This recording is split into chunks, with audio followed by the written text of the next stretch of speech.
მაკო ჯაოშვილია ჩვენთან ერთად. აი ესე დაგვხვდით წინსაფრებით და მე პირადად დასვრილი ხელები. აი მე მგონი ეს უკვე ისეთი რაღაცა ჩაცმულობაზე უნდა ვისაუბროთ, მაგრამ აი ესეთი ხელებითაც ვთქვათ, ნუ მივალთ ეხლა გასაუბრებაზე უნდა გავითვალისწინოთ, რომ კარგად დავიბანოთ ხელი. მაკო ძალიან დიდი მადლობა მობრძანებისთვის. იმდენად საინტერესო იყო თქვენთან საუბარი, ისე საინტერესოდ განვიხილეთ ყველა ის დეტალი, რაც ყველას გამოადგებოდა მით უმეტეს ჩვენ სტუმარს და ვისაც სამსახურის დაწყება უნდა, მაგრამ ეხლა უნდა გავაკეთოთ აქცენტი ჩაცმულობაზე, რაც არც ისე ნაკლები ანუ მნიშვნელობა ექცევა. რაც მთავარია ჩაცმულობასთან და ყურადღებას აუცილებლად გავამახვილებთ აქსესუარებზე, ხო და მაკიაჟზე, იმიტომ რომ ესეც არანაკლებ მნიშვნელოვანი და ბევრი რამის ხმელია. არა? სუნამოც საინტერესოა, კი. დავიწყოთ მაშინ საუბარი, უფრო გასაგები რო იყოს ჩვენი ტელემაყურებლისთვის, კონკრეტული შემთხვევები განვიხილოთ და ამით უფრო მარტივი იქნება და ერთგვარი რჩევებიც გამოგვევა ჩვენი მაყურებლისთვის. მოგესალმებით კიდევ ერთხელ, დიდი მადლობა სტუდიაში მოწვევისთვის, გილოცავთ ახალ წელს და ახალ ამპლუაში გიხილეთ, ძალიან მომეწონა თქვენი შემოქმედება. ხელები რო დასრული გაქვთ არა უშავს. დღეს მაინც ფერის ფსიქოლოგიასაც შევეხოთ, ცოტა რომ ფერს ძალიან დიდი მნიშვნელობა აქვს. ფერით გამოვხატავთ ჩვენს პიროვნებას და აი ნახაჩიც აისახა თქვენი ხასიათი გარკვეულწილად და ვისაუბროთ კარგი ჩაცმის ფსიქოლოგიაზე, რას ნიშნავს ეს და რატომ უნდა გვეცვეს სათანადოდ, რატომ უნდა გამოვიყურებოდეთ კომფორტულად და საქმიანი შეხვედრის შესაფერისად, რომ ამან ასახობავას ჩვენს წარმატებას. მით უმეტეს რომ ჩვენ საუბრობთ, რომ პირველი შთაბეჭდილება პირველი 6 წამის განმავლობაში იქნება. ხო? 30 წამში იქნება. აი მაგალითად, ჩვენ საუბრობთ ერთ-ერთ გადაცემაში გასაუბრებაზე, როგორ უნდა მოვიქცეთ, როგორ უნდა მოვაწონოთ თავით პოტენციურ დამსაქმებელს, მაგრამ როგორ უნდა გამოვიყურებოდეთ, როდესაც მივდივართ გასაუბრებას. მე მგონი სამივე კარგად გამოვიყურებით, ანუ ესეთ ფორმაში შეიძლება. მე მგონი მისაღები არის, ხო? კი, მისაღები არის. ცოტა ვერიდოთ ხოლმე მკვეთრ ფერებს, მაგრამ თქვენ გარეგნულად სტილში თუ გიღეთ, ანუ ხასიათის შტრიხით გასათვალისწინებელია, რა თქმა უნდა, ის კომპანია, სადაც მიდიხართ, იმ კომპანიის ხედვაც, ფასეულობაც, დამოკიდებულებაც, ახლა თუ შემოქმედებითი კუთხით უნდა დასაქმდეთ, რატომაც არა შეიძლება კიდევ თავზე ფერადოვანი იქნებით. თუ ცოტა უფრო ისეთი აკადემიური სტილის გარემოა, თქვენს უნდა მოერგოთ ამ ამიტომ კარგად უნდა შევისწავლოთ ვისთან მივდივართ გასაუბრებაზე. რა თქმა უნდა, არჩევანს სწორედ ამის მიხედვით ვაკეთებთ, ელენე. თუ ფასეულობები თანხმდენაშია, ასეთი სამსახური არის ჩვენთვისაც მისაღები და რა თქმა უნდა, კარგად უნდა ვიცნობდეთ კომპანიის საქმიანობასაც, მათ ხედვასაც კიდევ ერთხელ ვიმეორებ და ეს თანხმდენაში უნდა იყოს ჩვენს ხასიათთანაც, ახლა იმიტომ რომ მათ ასეთი ხედვა აქვს და ასეთი სტილი არის და ჩვენ თუ არ გვიხდება, არ არის აუცილებელი რომ მივბაძოთ სხვას, მაგრამ გავითვალისწინოთ ეს გარკვეული ნიუანსები, ნუ საქმიან ჩაცმულობას, ბიზნეს ეტიკეტს, თავისი ნორმები, სტანდარტები აქვს, რა თქმა უნდა. ძირითადად მაინც აქცენტი კეთდება თვითონ ტანის ამოსის შტრიხზე, როგორი არის ვთქვათ ელეგანტური, ცოტა ასეთი კლასიკური სილუეტსაც რასაკვირველია. ვერიდოთ ხოლმე საერთოდ მკვეთრ ფერებს, რაღაცა სქელ ზოლებს, რაღაცა ძალიან ესეთი ავანგარდულ სტილის ჩაცმულობას, იმიტომ რომ გარკვეულწილად ყურადღებასაც ფანტავს და გამომწვევს ალბათ ძალიან ბევრს ეტყვის ეს გამსაუბრებელს, თუ მივედით მაგალითად ზედმეტად მოკლე ქვედაბოლოში მოწყობილი მუხლს ზევით, ან ძალიან გამომწვევი დეკოლტე თუა. ალბათ ესეც დამაბრკოლებელი იქნება მათ. რა თქმა უნდა, გარდა ამისა, ერთი მხრივ გამომწვევი არის, მაგრამ მეორე მხრივ თვითონ ჩვენც რაღაცა უხერხულად ვართ, ხო, როდესაც არა კომფორტულად გვაცვიათ. ნუ ზედმეტად მოკლე ქვედაბოლო არის დავჯექით. მე ისწორებ და არიცი რა.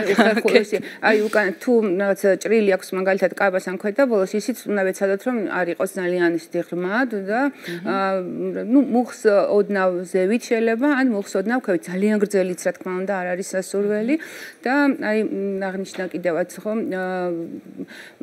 რამდენად კომფორტულად უნდა ვიყოთ ჩვენ ამ ჩაცმულობაში ეს შინაგანადაც რაც უფრო თავისუფლად ვართ და რაც უფრო მორგებული ვართ ტანსამოსი ჩვენგანაც მეტი უფრო შინაგანი თავისუფლება იგრძნობა ეს კომუნიკაცია სხვადასხვა არავერბალური კომუნიკაციის ერთ-ერთი შემადგენელი კომპონენტი არის ძალიან მნიშვნელოვანი გარეგნული იერსახე ნუ დგომა, ჯდომა, მიმართვის ფორმა, ღიმილი, თვალის კონტაქტი, ეს ყველაფერი გაცილებით მეტ ინფორმაციას იძლევა ჩვენ შესახებ, ვიდრე სიტყვა. აი ფსიქოლოგიური დაკვირვებით, ანუ კომუნიკაციაში სიტყვას აქვს 7% სიტყვის გავლენას. დაახლოებით 38% არის როგორ საუბრობთ, ანუ ინტონაცია და 57% არის ჩვენი გარეგნული სახე, სხეულის ენა, ჟესტები და სხეულის ენას და ჟესტებს თავისთავად განსაზღვრავს ის ტანისამოსი, იმიტომ რომ რაც უფრო კიდევ ერთხელ ვიმეორებ, ჩვენს ხასიათს შეეფერება და იმ გარემოს შეეფერება, ეს გარკვეულწილად ჩვენს პროფესიონალებსაც უსვამს ხანს. ჯინსი რამდენად მისაღებია, როდესაც გვაცვია? ჯინსიც მისაღები არის თუ არის ფაქტურას გააჩნია და თუ კლასიკური თარგზე არის აჭრილი. ჯინსი და სხვათა შორის ეს კლასიკური სტილის პიჯაკიც გასაშვებია ქალბატონებისთვის, მამაკაცებისთვისაც და თან კიდევ ერთხელ ვიმეორებ, გააჩნია შეხვედრის ტიპს და ნუ რა თქმა უნდა გასაუბრების ფორმასაც რა ტიპის კომპანიაში მივდივართ. ამიტომ ფერს რა თქმა უნდა ფსიქოლოგიური დატვირთვა აქვს.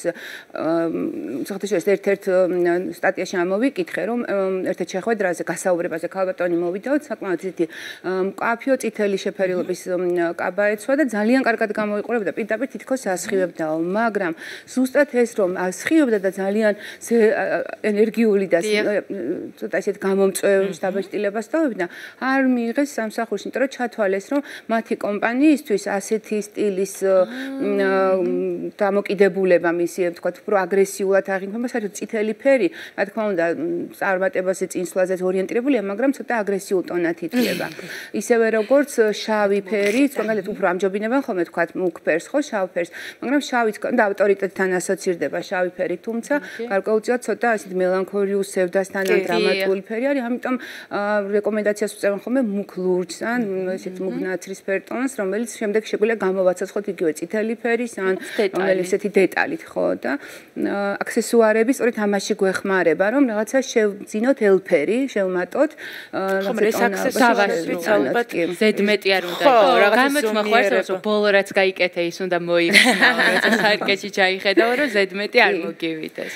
აქსესუარებსაც რაც შეეხება, ნუ ქალბატონებისთვის არ არის რეკომენდებული ძალიან ისეთი დიდი ზომის საყურე, ესეთი კონციალა, რაღაცა ჩხრიალა, არც ბევრი სამაჯურები, ვთქვათ, ზედმეტად ხო, ბევრი ან ძალიან თვლიანი ბეჯტები, რაც ასევე აი კარგად აღნიშნა მაკომ, რომ აი ცოტა გამომწვევიც არიან, ყურადღების გადატანა ხდება მაგ დროს და შეიძლება ანუ ის რაც მთავარი სათქმელია უნდა მოესმინათ, ვეღარ გაიგოს და აქცენტი გადაიტანოს სხვაზე. ამიტომ უნდა ვეცადოთ, რომ ზომიერება შევიტანოთ ჩვენს ყველა დეტალში.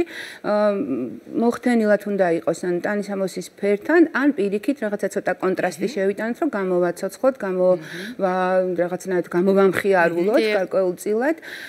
აქსესუარებზე რა ხომ საუბრობთ, გაგვახსენდება ალბათ თქვენს ელისაბედ მეორე, რომელიც არ არსებობს, რომ რაიმე თავშეყრის ადგილს ისე მივიდეს, რომ რაიმე კონკრეტული აქსესუარი არ კონდეს მორგებული, ხომ ეს რაღაცა მისი ერთგვარი სტილია, აი კადრში ვხედავთ ბროშები, მოვირგეთ ერთ-ერთ გადაცემაში, ბროშები ძალიან უყვარს, ხუდები, ასე ვთქვათ. და ყველაფერს ძალიან სწორ დროს და სწორ ადგილას ირგებს ხოლმე ამაზე მე მგონი თან. ხოდა შეიძლება აი ეს ელეგანტურობა და გარკვეულწილად აი ეს რომ იცის როდის რა გაიკეთო, როდის როგორ ჩაიცვა, თავისთავად პროფესიონალიზმი მიუთითებს და ეს ნიშნავს რომ ადამიანები ზრუნავენ, რა თქმა უნდა, არა გადამეტებით და არა ხა პიროვნულად თუ არ ვართ შესაფერისი ვთქვათ და ცოდნა გამოცდილება თუ არ გვაქვს სათანადო, რა თქმა უნდა, მარტო ტანისამოსით და მარტო ჩვენი გარეგნულიერსახით წარმატებას ვერ მივაღწევთ, მაგრამ აი წარმატებისთვის აი ის სწორედ ის მარილი რომ მოვაყაროთ ასე ვთქვათ, ხო, აი სწორედ ეს დეტალები ქმნის, აი და მაგალითად ერთ-ერთი ადამიანის რესურსების მართვის ერთ-ერთი სპეციალისტი აღნიშნავს კიდევაც რომ გამოკითხვა ჩატარდა და ნუ რა თქმა უნდა დამფუძნებლების 37%-მა აღიარა რომ რა თქმა უნდა განსაცმლით არ ხდება გადაწყვეტილების მიღება, რომელი კანდიდატი შეარჩიონ, მაგრამ მენეჯერულ პოზიციაზე და თანაბარი არჩევანის შემთხვევაში, თქვათ,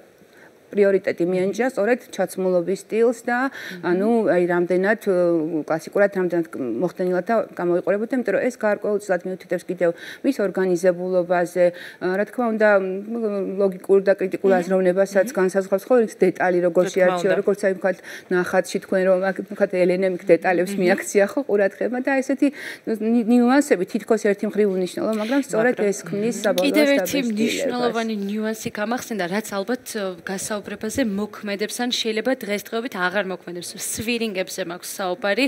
იყო ერთი პერიოდი, როდესაც აი ესე მიდადიოდნენ, რომ არ დაენახათ და დღესდღეობით გაცილებით უფრო თავისუფალი აზროვნება არის ამ კუთხითაც. რა გაქვს ამოსვილი. მაგრამ მე მყავს ერთი მეგობარი, რომელსაც ძალიან სწვენოდა გასაუბრებაზე. მისვი და იმდენ რაღაცას ფიქრობდა, როგორ დაემალა და გაგანია ზაფხული იყო და ცხელა ძალიან და ამ დროს აი ესეთ მომენტში რა შეიძლება? როგორ შეიძლება ამან ცუდად იმოქმედოს? გარკვეულწილად კი რა თქმა უნდა, არასასურველს დაბეჭდილებას ტოვებს, ეხლა თუ ზედმეტად ძალიან ამოსვირინგებული და ბევრი ესეთ სტატუებით, ანუ მთელი მხატვრული შემოქმედება აქვს გადატანილი ხელზე. თუ რა თქმა უნდა, სტატუს ხელოსნის პოზიციაზე არ მიდიხ. აბსოლუტურად გეთანხმები, ან თუ ეხლა თუ ხელოვანი ადამიანია, მხატვარი შემოქმედებით ადამიანია, მაშინ რა თქმა უნდა, უფრო ნაკლები ყურადღება ექცევა, მაგრამ თუ უფრო ესეთი აკადემიური კომპანია არის ან რაღაცნაირად რომ ესეთი ან საჯარო სამსახურში მიდის, თქვა, რა თქმა უნდა, დაფარო, ხო რაღაც ისე შეეცადო. ამიტომაც რეკომენდებულია თუ მაინდა მაინც სტატუსს გაკეთება გვინდა ამოსვირინგება ხო ისეთ ადგილას იყოს რომ ნაკლებად შესამჩნევი იყოს და არ ჩვენ შეგვაწუხოს სხვა დროს ან თქვა ისეთ იყოს რომ მე თქვა ან სამაჯურით ან რომელიმე აქსესუარით შეიძლებაოდეს მისი დაფარვა. ასევე ხშირად ბჭობენ და საინტერესოა, როდესაც მივდივართ რაიმე სადღესასწაულო წვეულებაზე. მე გულისხმობ აი ოპერაში საღამოზე. გვახსოვს ალბათ დამაყურებელსაც ემოხსნება, როდესაც ოპერა განახლებული ოპერა გაიხსნა, ასე ვთქვათ, როგორი აჟიოტაჟი და ერთი ამბავი მოხდა. საზოგადოებას, რომელიც იქ იყო მისული უარყოფითი დამოკიდებული ქურქებში იყო გამოწყობილი, ვინც იყო და პრინციპში ეს დღეს უკვე ძალიან ბევრს ამბობს და მე ვფიქრობ, ნელ-ნელა იქეთ მივდივართ, რომ ცუდ ტონათაც კი ითვლება, როცა ხედავენ ქურქში გამოწყობილ ადამიანს. მით უმეტეს, რომ არსებობს ანალოგები, რომელიც არც ფასით არ ჩამორჩება ნამდვილს, ვერც გაარჩევ, ამ დროს არის ხელოვნური და სითბოს თვალსაზრისითაც ზუსტად იგივეა. შეიძლება ადამიანთან, ვისაც ესეთი მსოფლმხედველობა აქვს, რომ იცის როგორ მზადდება ქურქები და ხედავს რომ ჩვენ გვაცვია, თავიდანვე ცუდად განეწყოს ჩვენ მიმართ, ესე ვთქვათ, არა, იმიტომ რომ ბევრი რაღაც უთხრეს ჩვენ დამოკიდებულებაზე ცხოველების მიმართ. მაგრამ ნუ ეს აღარ არის გასაუბრება, როცა მივდივართ იგივე ოპერაში, ხო? თავისუფლება გვაქვს და გვინდა რომ საზეიმოდ გამოვიყურებოდეთ. მაკო, მაინც ვფიქრობ, რომ ცოტა გადამეტებული იყო ის აჟიოტაჟი.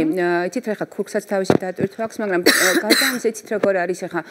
მაშინ მეგონი ცოტა ამინდიც არისო ძალიან ისეთი ცივი რომ მაინდა-მაინც ახლა ძალიან ისეთ დიდი ქურქებით და ისე შემოსილი ყოფილიყო. თუმცა ახლა მაინც რა ესეთი შესაძლებლობა რომ გეძლევა რომ კიდია და ამიტომ ვფიქრობ მაინც აქაც ვთქვათ დამოკიდებულება საზოგადოების იყო ცოტა უფრო მეტი ვიდრე შეიძლება და როგორც შეიძლება ხო ერთი უკიდურესებიდან მეორე უკიდურესებაში. თუმცა აი რახან შევეხეთ ხო სტანისამოსი თვითონ ფაქტურას აი მასალა ხო რაც უფრო ბუნებრივი არის, უკეთესი არის სხვათა შორის ან ხელოვნური ისეთ კარგად დამუშავებული უნდა იყოს რომ ბუნებრივის იმიტაციას ტოვებდეს და ეს გარდა იმისა რომ ვთქვათ თვითონ ფაქტურაც კი გარკვეულ დაბეჭდილებას ქმნის ანუ საბრეშუმის ზედა სამოსი გაცვია თუ სუფთა შალის თუ სუფთა ბამბა თუ ასე შემდეგ გარკვეულწილად ტანსაცმლის კარგიანობასაც განსაზღვრავს ერთ-ერთ ტანსაცმლის ერთ-ერთ ბრენდს ასეთი სლოგანიც კი აქვს თქვენ ხართ ის რაც გაცვიათ ანუ თქვენი დამოკიდებულებაც ლინდება ან როგორი არის და თვითონ თარგის ტანისამოსის ამიტომ რეკომენდებული არის მაგალითად მით უმეტეს დღეს უკვე საქართველოში ძალიან ბევრი კარგი დიზაინერი ყავს ბევრი ცნობილი და ბევრი შეიძლება ნაკლებ ცნობილი მაგრამ კარგად კერავენ და საქმიანი ჩაცმულობისთვის ეს რეკომენდაცია არის რომ შეიკეროთ ინდივიდუალურად თქვენ სტანზე მორგებული ტანსაცმელი იმიტომ რომ იმ კერავმა ზუსტად იცის უკვე თქვენი სხეულის ყველა დეტალი რაღაც სად როგორ გამოიყვანოს რა უნდა დაფაროს რა ცოტა გამოკვეთოს და უფრო უკეთეს სამოს შეგიკერავთ ვიდრე თქვათ შეიძლება იყოს მზად ტანსაცმელი კიდევ ერთი რითიც ხშირად გვიმახსოვრებენ და სხვებისგან გვარჩევენ ეს არის სუნამო ხო რომელიც არის ნამდვილად თანამედროვე ადამიანის სტილის და იმიჯის განუყოფელი ნაწილი თუმცა ხშირად შეიძლება შემაწუხებელიც იყოს იმდენად ბევრი ვიპყუროთ ან იმდენად დასამახსოვრებელი და ძლიერი სურნელი ავარჩიოთ რამდენად დიდ როლს თამაშობს სუნამოც დიდ როლს თამაშობს მით უმეტეს ეხლა დღესდღეობით ძალიან განვითარებული არის მარკეტინგი და სხვათა შორის არა მარტო სუნამო რომელიც ჩვენ გვაქვს, არამედ სურნელი რომელიც არის გარემოში ოფისში, თქვათ რესტორანში, სასტუმროში და ასე შემდეგ. ამიტომ სურნელს ყოველთვის თავისი დატვირთვა აქვს ფსიქოლოგიური და ზოგი კარგად განგაწყობს, ზოგი პირიქით ან თავს გატკიებს და რაღაც უსიამოს დაბეჭდილებას გიტოვებს. ამიტომ სუნამოც უნდა შევარჩიოთ, რა თქმა უნდა. სხვათა შორის სუნამოებშიც არის დღის თუ საქმიანი ქალბატონებისთვის, ელეგანტური ქალბატონებისთვის და ასევე საღამოს სწავლებებისთვის კიდე ცოტა უფრო საფშედარებით ძაფრი, გაზაფხულის სხვა სურნელი სხვა არის, სხვა ცივზამთრის ცოტა სხვა, ანუ გრილი სურნელი და ასე შემდეგ. ამიტომ სუნამოც ამის მიხედვით ნავარჩიოთ, რა თქმა უნდა, ჩვენი ხასიათს მოვრგოთ და არც სუნამო არ უნდა იყოს იმაზე გადამეტებული, რომ ამან რაღაცნაირად ეხლა ნეიტრალურს ვერ დავისხამთ, ხო, ჩვენ რაც მოგწონს ის უნდა გქონდეს, მაგრამ ყოველთვის ვეცადოთ, რომ დავიპყროთ იმ დოზით, რომ ეს ოდნავ იგრძნობოდეს, მაგრამ არა ზედმეტი. საერთოდ ფერშიც და ჩაცმაშიც და სუნამოშიც ყოველთვის უნდა ვეცადოთ, რომ არც მყირალა იყოს და არც უღიმღამო რო არ ხო ზედმეტად. ზუსტად იგივე შეიძლება ითქვას მაკიაჟიც ნამდვილად, რომ არც ძალიან არ უნდა ყვიროდეს ჩვენი სახე და კარგადაც უნდა გამოიყურებოდეს. ყოველთვის მსუბუქი მაკიაჟი უფრო უმჯობესი არის, რაღაცა თქვათ მსუბუქი კონტური ტუჩზე, რომ გამოიკვეთოს ტუჩის თქვათ გარეგნულიერსახე, იგივე თვალის, ზედმეტი მაკიაჟი არც თვალზე არ არის აუცილებელი, თმის ვარცხნილობასაც ძალიან დიდი მნიშვნელობა აქვს, ახლა ძალიან თეატრალური ჩაცმულობით არ უნდა მივიდეთ არც გასაუბრებას და არც ზოგადად სამსახურში, ანუ ოფისშიც, ანუ უნიფორმაც, ანუ ირჩევა თქვათ ხასიათის მიხედვით, კომპანიის ბრენდის ფასეულობების და ატრიბუტიკის მიხედვით და რა თქმა უნდა თმის ვარცხნილობაც, მაგალითად ანუ არ არის რეკომენდებული ძალიან გრძელი გაშლილი თმები, ან რაღაცა ძალიან დახვეული და ესეთი რაღაცა მხატვრულ უწესრიგობას გრძელი თმა რო ხოდა და ესეთი რო იყო. კიდევ ერთხელ ვიმეორებ, გააჩნია სიტუაციას, ამიტომ საქმიანი შეხვედრების დროს იგივე საჯარო გამოსვლისას, ან წარდგენა როცა ხდება სხვადასხვა ბიზნეს შეხვედრებზე მოლაპარაკების დროს, კიდევ ერთხელ ვიმეორებ, რომ აი არც ერთმა დეტალმა, არც თმის ვარცხნილობამ, არც მაკიაჟმა, არც აქსესუარმა, არც ჩაცმულობამ არ უნდა გადაამეტოს იმ დოზით, რომ მოხდეს ყურადღების გადატანა. და პირიქით, რაც უფრო ეს თანხმდენაში, ანუ ჩვენ აღნიშნავთ ხოლმე, რომ შინაგანი ჰარმონია ხშირად ხო გვითხოვს, ანუ როდესაც ჩვენ კარგად გვაცვია, კარგად გამოვიყურებით, ჩვენგან მიდის მეტი დადებითი იმპულსი, დადებითი აურა იქნება ჩვენ გარშემო. ეზოთერიკაში არის ასეთი ცნობილი გამოთქმები, მსგავსი იზიდავს მსგავს. წარმატებული ადამიანები ცდილობენ წარმატებულ ადამიანთა გარემოცვაში იყვნენ, სასიამოვნო ადამიანები ცდილობენ, რომ სასიამოვნო ადამიანებთან იურთიერთობონ. ჩაცმის სტილშიც სამი მიმართულებაა, ხო? ეს არის ერთ კონსერვატული, უფრო ვთქვათ, უფრო კლასიკურიდან ცოტა უფრო მკაცრი ჩაცმულობის სტილზე არის ურთიერთობაზე ორიენტირებული, რომელიც ელეგანტურობას და კლასიკურობის ეგრეთ წოდებული მიქსი არის და არის შემოქმედებითი, რომელიც შედარებით უფრო თავისუფლებას გვაძლევს.